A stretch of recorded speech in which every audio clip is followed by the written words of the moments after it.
Thank you for downloading this podcast from the British Theatre Guide. For more information about British Theatre Guide, please visit britishtheatreguide.info. I'm Steve Orme, the Midlands editor of the British Theatre Guide. The Nottinghamshire company New Perspectives has been producing new work for more than 50 years. Its latest play is called simply The Woman.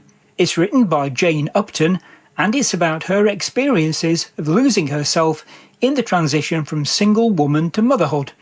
In a moment, we'll be hearing from Angharad Jones, New Perspectives artistic director, who'll outline some of the opportunities the company's offering to artists in the East Midlands.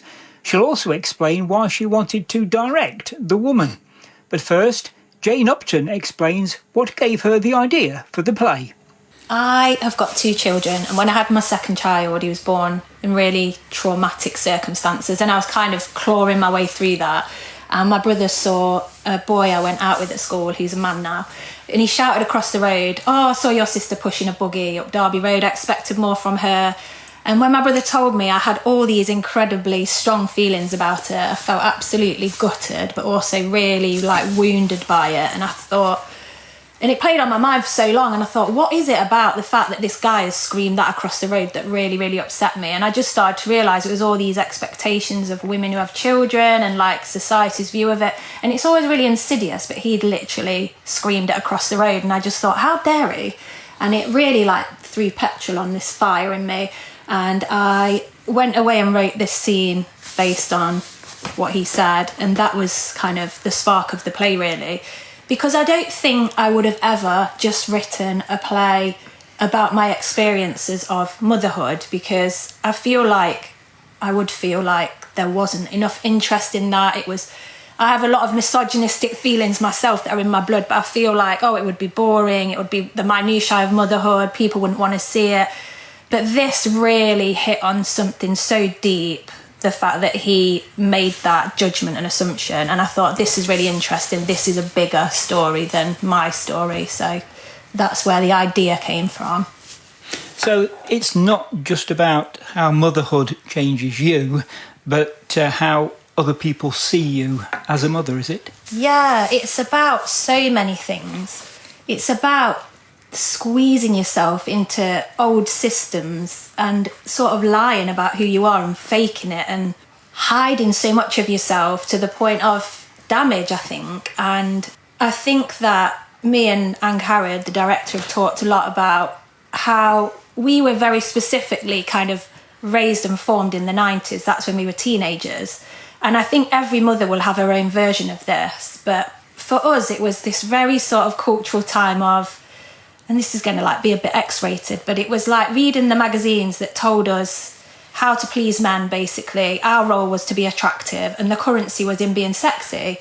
And at my school, I know between year 9 and year 10, I got this whole makeover done and went to school, and suddenly I had this sexual currency, and it was amazing. And I was like, oh my God, this is what life is about. And we kind of went through this whole period of time where our role was to please men. And then you have a child, and that sexual currency is gone, and you're expected to know how to behave in that situation and to kind of leapfrog those feelings and become this new version of yourself.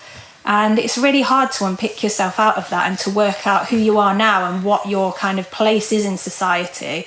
And I felt like as an artist, I was being asked to kind of look beyond those things and create women who were really strong and secure in themselves and powerhouses. And I thought, but hang on, we've never unpicked how we were formed and how we got here. And I just wanted to literally scream this stuff and go, how do I deal with this before I move on and be this powerful, brilliant woman who can kind of understand all that? No one was telling that story. It was we've moved beyond that, you need to move beyond that. And I thought, no, hang on, I need to unpick that story. And that's what I was living as well at the time. So I don't think the play is autobiographical, but maybe I'm railing against that because there's so many negative connotations within that word. But I think it's informed by the truth and by experiences that are real. But then we've really pushed it to a real heightened, surreal, more political level, I would say. I feel like it's the most political play I've ever written, even though people would think it's very domestic. It's political, it's divisive, and I feel like people really have a strong reaction to it. In what way is it divisive? Divisive in that people want to see modern women. They want to see women portrayed in a way that moves the story on, that makes them strong, kick-ass. We say in the play, like, feisty, sassy. There's all these kind of words that I find quite toxic, to be honest, and sorry to use another toxic word, but I find it quite toxic when people tell me to be feisty, sassy, you've got to be this, you've got to be that, and I'm like, that's a lot of pressure on somebody who's just existing in society and trying to unravel how they were formed and the systems that they grew up in. We are still those people. We can't suddenly change. And so I think it's divisive in that some people think we need to move on from that. We need to kind of recreate a better version of a woman in a way.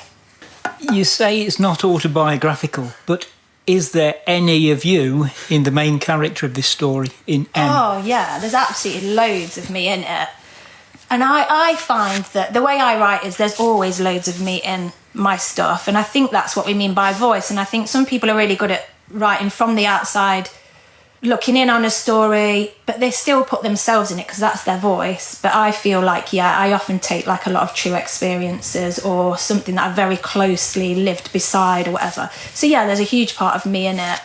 But in terms of autobiography, what I mean is, so for instance, when I talked about the guy who said I expected more of her than pushing a buggy, I could have gone away and written like a monologue of someone going, oh, I felt absolutely devastated that my ex-boyfriend said this and it made me feel humiliated and less than I was. But then what I did instead was took that and wrote a very heightened scene of two people that are not, it's not reality and it's not what happened. It's just taking these feelings and this sort of expectation of mothers and this tangled, messy knot of feelings that you have, and then just pushing them to this extreme level to go, what is this? What is this judgment? What does that mean? And so, yeah, I guess that's what I mean by, I think people have this sort of negative idea of autobiography in theatre, that it's something that women do. It's such a sexist judgment that I don't agree with, because I just think that there's some incredible autobiographical theatre that, because of the specificity of it, makes it universal, because there's so much kind of detail that touches on something bigger. So yeah, I guess it's just kind of like it's like wrangling with that kind of term, I think, and making people understand that it might not be what they expect, I think. How long did it take you to write the play?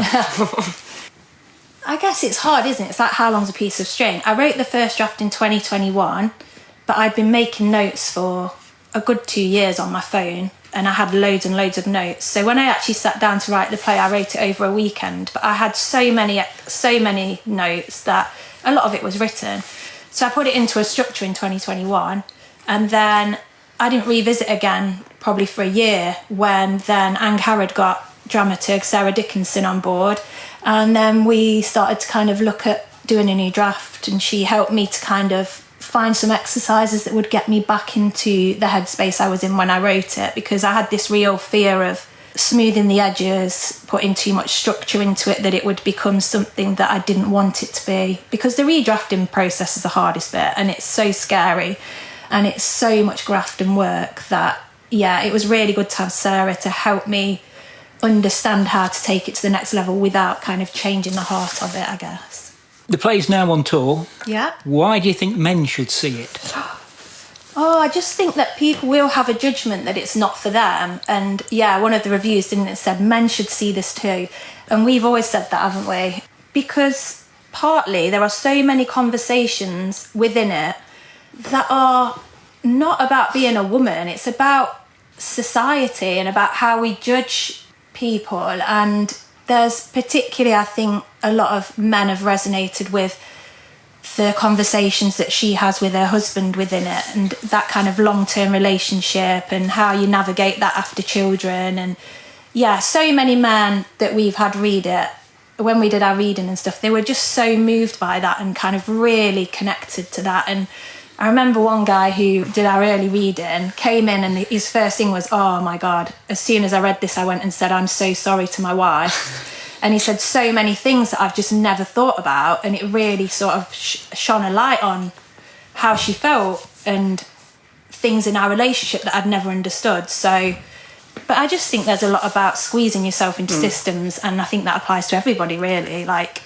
yeah, I just think it's crazy to think motherhood's a woman's arena, because mothers are an integral part of society, and, you know, we are raising children to be the people that we want for the future. And everybody's involved in that, aren't they? Whether you've got children or not, whether you're a man or a woman, whatever. So, yeah. And Harrod, why did you want to direct this play? It's a bit of a no-brainer, this one, for me, actually, because I think as an artistic director, I do read a lot of plays. I read a lot of brilliant plays. But this one just screamed at me in a little bit of a different way. And I think there was something about just understanding that perspective. When I read it, I just felt like Jane had found words for things that I carried in my body but not found the words for myself. I'm a mum, I have twins, I work in this industry, and I kind of feel all those pressures. And like Jane was saying, we were both kind of formed in the kind of late 80s, early 90s. It was a really specific time. So this play just kind of really screamed to me that I wanted to direct it, but also because you do always have to interrogate why you are the person who is best placed to tell the story, or what is eligible and legitimate about you to be able to tell this story. And I just felt for this one that it kind of encapsulated a lot of feelings that I'd been carrying around and didn't really know what to do with. So to see those words immortalised and read them, it was like breathing, actually. And so yeah, why do I want to direct the play? Because obviously I've worked with Jane before. I know she's an exceptional writer, but this piece for me is particularly special, I would say. And it's a complicated play. The craft of it is immense. It exists on layers. It is about a writer trying to write a play, and I guess and what you see at the end of it is the play she's decided to write. But it is a very complicated space that shifts, that kind of blurs the lines between, I guess, like reality, imagined conversations, projections that we have about ourselves. So working out how to tell this story with clarity actually has been something of a gift and a challenge, I would say. Yeah, I think you said that the woman you describe as being formally playful. So what did you mean by that? I guess digging into what I just said around the idea that sometimes we don't know exactly where we are. What this play does, as in real life, is not let the audience or us rest easy. So I think we are always picking a little bit between, did this conversation really happen? Is this a piece that went in this play? Is this her own words that she thinks about herself being put in somebody else's mouth? It's kind of unpicking it. That's what I meant by formally playful. We jump around, so it feels quite episodic in places. And I guess the playfulness comes, there is an element of satire in there about the industry, and that I think each director could go different ways with that. There's a very heightened version of this play that can exist, and it will exist, I have no doubt, in all its glorious forms over the years, and people put it on in years to come as well. The playfulness, I think, is about how this carousel of characters orbits Em and her world, and how she interacts with them, and what that says about where she is in her own life at that point, but also how people are treating her. For anybody who doesn't know New Perspectives, would you describe this as a typical New Perspectives production? I think the joy about New Perspectives is it has been going 50 years. And I'm the 5th artistic director here. So I imagine what a New Perspectives play will shift under different leaderships. I think at the core of what New Perspectives stand for, always this sits within it. So it's a new play, it's new writing. It's working to champion underrepresented stories, so those stories that we don't see as often on stage, trying to get new writing to as wide a sort of group of people as possible. You know, in the when New Perspectives started in the 70s, it was very politically charged, I would say, the kind of work then. A lot of devising work and in schools. And then over time, as different leaders have come in, there was quite, like I would say, going to kind of more traditional theatres under Daniel Buckroyd's tenure. We have a core as a rural touring company, which will always stand as well. So that's just making sure that we are taking world-class theatre to people where they live, rather than always expecting them to go to a theatre. But I think what is important in order to have that conversation is that we have a foot in that kind of industry and within the theatres as well, because it is possible to do both. And a rural touring show is really different to a kind of studio or doing a London run of a show. But I think they both coexist, because we all are in the same ecology, and I'm really clear about where New Perspectives' place is in that ecology. That's why a lot of the work that we do is either really regionally resonant in terms of the themes that we're talking to or the artists that we're working with. I think this is a particularly piece that suits studio theatre. So as New Perspectives, we do one show a year that is for rural and hybrid touring. So that can go into your community centres and art centres and into your theatres as well. And then we do one show a year, which is particularly for studio theatres and theatres. You took over as artistic director from Jack McNamara. I did. So what attracted you in particular to New Perspectives? I'm really lucky that I've always made work in and for the Midlands. So before this, I was artistic director and set up Fifth Word, which we set up in Derby, and again made work in and for Midlands audiences with a community focus as well. So New Perspectives had always been on my radar. And I remember when I was trying to set up Fifth Word with my colleague Laura, we got some money from the Prince's Trust, like £1,000. And I remember buying like business cards, headed paper, because that's what we did then, and had a bit of money for mentoring. And I came in here when Daniel Buckroyd was here, and I said, well, I'd really like to set up a theatre company. So then to walk back in 16 years later around the same table as artistic director was just like a real joy, because I'd always been aware of the work, and it was a company that I felt at that time I could always phone and get advice from, and that's quite rare as well. So I knew kind of the ethos of the company. And then I worked as associate director with Jack on The Fishermen, that did really well. And then when Jack was leaving his role, I do remember him saying, I do hope someone of your calibre applies. And that was a real generous comment. And I don't know, gave me the confidence because to go for the role, but also because I'd nurtured a company from the start. That was my baby. So it was actually a really difficult decision for me. Fifth Word's going well. I didn't need to kind of leave and come for this job, and I wouldn't have done it for anyone. I think it was New Perspectives because they're a fiercely independent company. I don't necessarily, it's not like running a venue, and I kind of know that world. And also just in terms of who the audiences are, who the artists are in our region, it was just something that I just knew intrinsically. And that's why when we do our talent development work, it's important, because I've been that person on the other side of it. I knew what support I could have really used from regional companies. So I feel like in a really privileged position to have sat on both sides of that table now. Talking about talent development, explain about the new associates programme.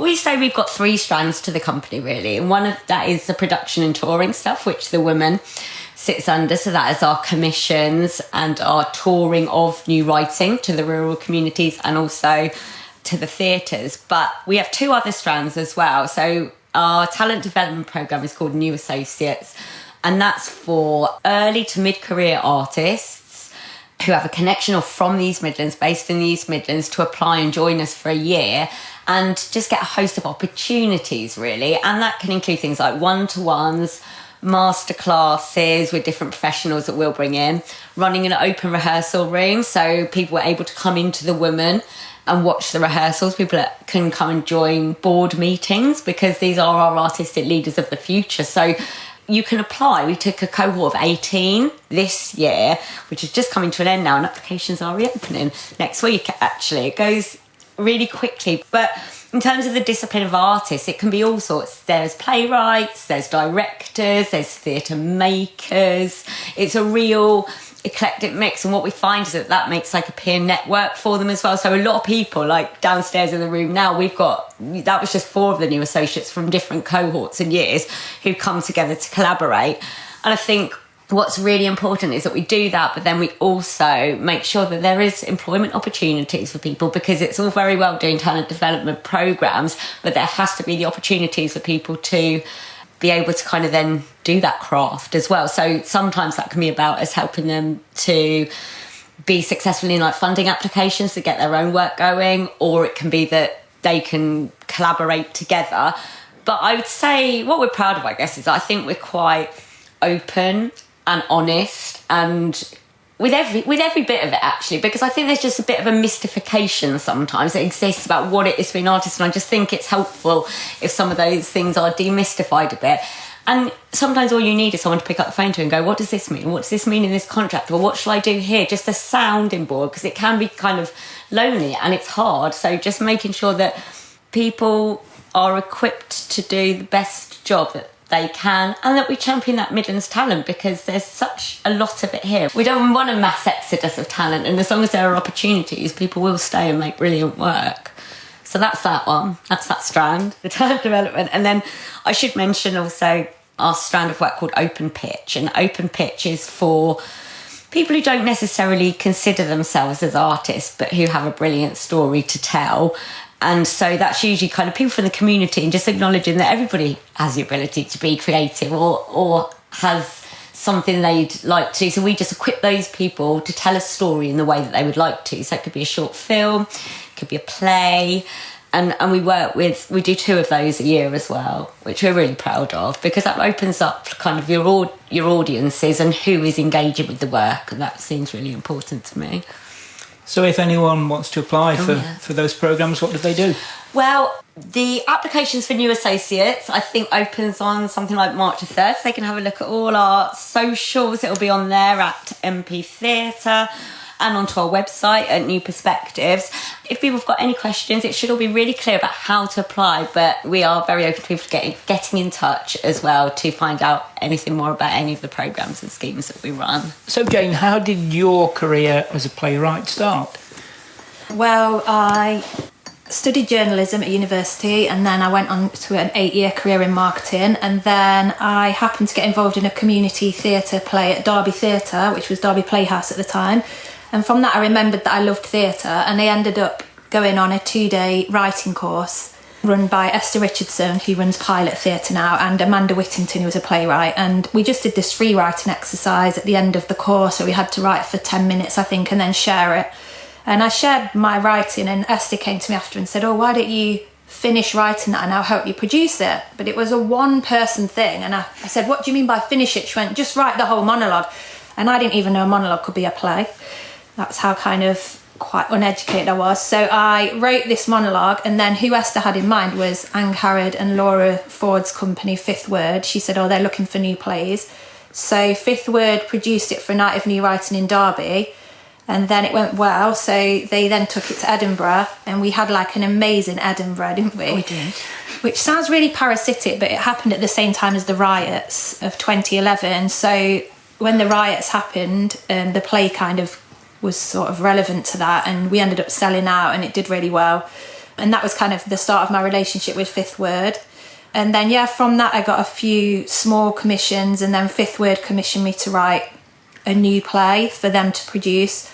So there were some other plays that I wrote, but then I wrote for Fifth Word All the Little Lights, which we went through a process with that, didn't we? Yeah, we did. And then All the Little Lights did really well as well, and we had a great production of that. And then it won the George Devine Award for Most Promising Playwright.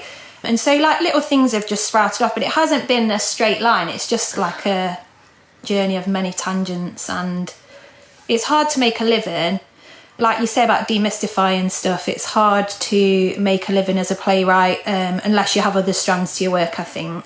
And it can look like you're getting some successes, but it's never kind of that straightforward, I don't think so. But yeah, it's been interesting, and I've been lucky to have lots of good productions, but yeah, that's how it started. And The Woman was shortlisted for a prize as well. Yeah, it was shortlisted for the Bruntwood Prize, which was quite crazy really, because I put it in after the first draft thinking no chance. I think it had, Angharad says like, why did you think no chance? It was pretty obvious, but I think it had guts in it, and I think they liked the guts in it. But in terms of it being a finished, polished piece, it wasn't. I think they just saw the interesting voice in it. So yeah, it got shortlisted for the Bruntwood, which is a crazy experience, because you get like videos made about you, and you get lots of good feedback, and you go to this glitzy ceremony, and I'd literally already spent the £16,000 that I thought I was going to win, and then I won nothing, and I walked home sad. And so, yeah, but the Bruntwood was an amazing experience, yeah, and it's sort of, I think because it was on a level such a personal piece, and I was coming out of a very difficult period of life altogether, because it was after the pandemic as well, and my brother-in-law had died, and it was just a really turbulent time. It felt like, I've said this before, but it felt like air and breath to get kind of shortlisted for that, because it felt like, wow, people are really interested in this subject and this story. And you never know, do you, when you're writing? It's kind of a leap of faith. So yeah, it was great. It was a good experience, and it was a good sort of boost. So after The Woman finishes its tour, what's next for you? So, very excitingly, The Woman is going to the Park in September and October in London for 5 weeks. So that's quite amazing. Mm-hmm. So New Perspectives are taking it to the Park. So we've got a nice fat run in London, which is very exciting because that doesn't happen very often. Mm. And then, yeah, so I won a Dr. Playwright Award last year, which is an amazing scheme run by Off West End Awards, run by 2 women who are absolute powerhouses. And they run this award every year where one person is adopted, so to speak, by people called angels who fund the award, and you have to pitch a play for that. And so I pitched an idea. So I'm writing that play for a big reading at the Criterion in the West End at the end of April. So May's going to feel well quiet, I think. But yeah, so that's what I'm working on now, which is a very different story based on, I live in Long Eaton between Nottingham and Derby, and I have lived there all my life. And as in many towns in the UK, one night in 2022, 400 asylum seekers were just placed in 2 hotels in the town in secret. And the first I knew about it was someone was giving out rape whistles outside my kids' school. So I started to get involved volunteering with the people that had come to the town and kind of learning lots about them, and then interviewing lots of people in my town about fractures that were happening and the way people were turning. And so I'm writing kind of a big play about that, but specifically based in the town from the perspective of someone similar to me, because I was trying to work out why I was telling that story, and it's pretty obvious why I'm telling that story now I'm writing it, but I was wrangling with it for a bit. So yeah, I'm writing that. So I don't know what's going to happen with that. So we have the reading, lots of people invited, and then it's kind of wait and see. The Woman is touring the UK until March the 15th. Then it'll be at the Park Theatre in London's Finsbury Park from Wednesday, September the 24th until Saturday, October the 25th. You've been listening to a podcast from British Theatre Guide. For more information, please visit britishtheatreguide.info.